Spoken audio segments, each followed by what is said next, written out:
네, 안녕하세요. FC 팬심 연구소입니다. 오늘은 대한민국의 북중미 월드컵이 불안한 이유에 대해 토크를 펼쳐보도록 하겠습니다. 바로 가시죠. 일단 대한민국이 11월 A매치에서 볼리비아전 승리로 대한민국이 월드컵에서 최초로 e포트 배정을 확정지었습니다. 하지만 홍명보 감독은 여전히 많은 비판을 받고 있지만 월드컵 e포트를 배정받았다는 점은 잘했다고 해야 하는데 축구 팬분들은 좋은 말이 나오지 않을 겁니다. 근데 그럴 만한 게 경기 결과는 가져왔지만 경기력을 보면 이긴 것 같지가 않을 정도로 경기력이 좋지 않았습니다. 특히 브라질전 5대0 패배는 잊혀지지가 않아요. 솔직히 축구 선수가 성장하는 데 있어서 가장 먼저 하는 게 경기가 끝나면 빨리 잊고 다음 경기를 준비하는 건데 저는 아직도 충격이 가시지가 않아요. 근데 대한민국의 월드컵은 항상 걱정되고 항상 불안했는데 이번 대한민국의 북중미 월드컵이 유독 불안한 이유가 있습니다. 우선 첫 번째로 자꾸 고립되는 손톱입니다. 대한민국이 미국과 멕시코 원정 경기부터 손흥민 선수를 톱으로 기용하기 시작했는데 이때는 되게 좋았어요. 하지만 브라질전부터 손흥민 선수가 최전방에서 고립되기 시작했는데 보시면 고립될 수밖에 없는 게 LAFC 경기를 보면 손흥민 선수 주변 동료들이 침투를 해줘서 손흥민 선수 주변에 있는 상대 수비가 분산이 돼서 고립되지 않은 겁니다.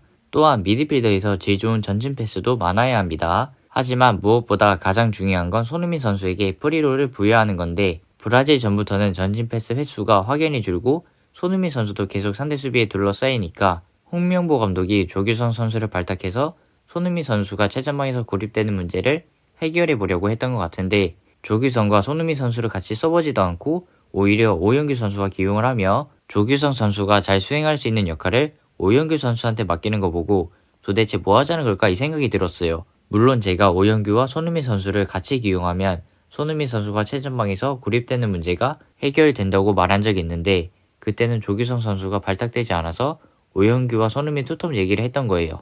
참 가면 갈수록 홍명보 감독 생각이 이해가 안 가요. 그리고 두 번째로는 답이 없는 3백입니다. 홍명보 감독이 계속 3백을 고집하고 있습니다. 근데 이 3백이 좋으면 말을 안 하는데 경기력이 계속 좋지 않은데도 3백을 고집하고 있습니다. 아마 제 생각에는 2002 한일 월드컵 때 3백으로 4강을 가서 계속 3백을 쓰려는 것 같아요. 근데 여기서 중요한 건 홍명보 감독이 3백은 플랜 B라고 했는데 솔직히 말이 안 되는 게 홍명보 감독이 미국전부터 3백을 쓰기 시작했는데 이때가 월드컵 예선 끝난 뒤에서 플랜 B를 준비하기에는 시간이 많지 않았고 결국 브라질전 참사가 났죠. 하지만 이후에도 계속 3백을 쓰면서 플랜 B의 완성도를 높이려고 했지만 거의 2군으로 나온 가나를 상대로 이기긴 했지만 정말 답답한 경기력을 펼치면서 사실상 홍명보 감독이 플랜 B라고 했던 3백은 사실상 의미가 없었다고 보시면 됩니다. 근데 솔직히 홍명보 감독처럼 월드컵 준비 기간이 길지 않으면 플랜 B, 플랜 C 이런 준비할 시간이 없어서 최대한 플랜 A의 완성도를 높이는 게 맞습니다. 예를 들면 카타르 월드컵 때 벤투 감독이 그나마 기대가 됐던 게 전술의 일관성이 있었기 때문이에요. 참 벤투 감독 때가 그립습니다. 그리워요 벤버지. 그리고 세 번째로는 미리 보는 북중미 월드컵입니다. 많은 분들이 뭔 소린지 싶을 텐데 2025년 U17 월드컵이 북중미 월드컵과 똑같은 방식으로 진행이 됐어요. 어떻게 보면 북중미 월드컵이 어떨지 미리 볼 수 있고 대한민국의 북중미 월드컵 성적을 예상할 수 있었는데 우선 우리 U17 대표팀은 16강에 가지 못했어요. 근데 이번 U17 대표팀이 되게 잘했습니다. 보시면 대한민국이 스위스, 멕시코, 코트디부아르랑 같은 조였어요. 그냥 죽음의 조라고 생각하시면 되는데 저희가 2승 1무 조 2위로 토너먼트 진출에 성공했습니다.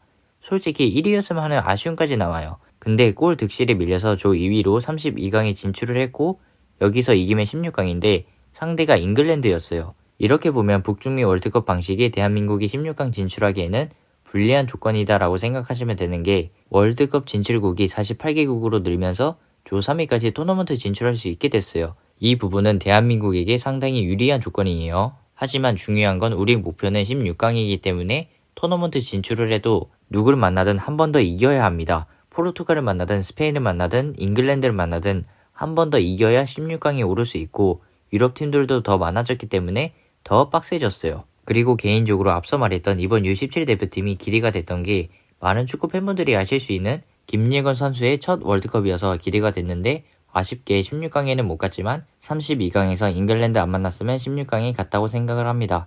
정말 대한민국의 월드컵 걱정이 되는데 그래도 멤버는 좋은 거에 기대를 걸어야 하지 않을까 싶어요. 박지성도 멤버는 좋은데 우리가 월드컵이 준비가 됐냐가 문제다. 빨리 우리 색깔을 찾아야 한다고 했죠. 참 선수들은 얼마나 답답할까요? 그래도 선수분들 부상 조심하시고 월드컵 화이팅 하시기 바라겠습니다. 네, 저는 영상 여기서 마치도록 하고요. 제 팬분들과 시청자분들 그리고 구독자분들 제 영상 시청하시느라 정말 고생하셨고 저는 앞으로 더 좋은 축구 주제를 팬심으로서 재미있는 분석과 토크를 위해 노력하도록 하겠습니다. 그리고 팬심으로서 구독과 좋아요, 알림 설정은 큰 힘이 됩니다.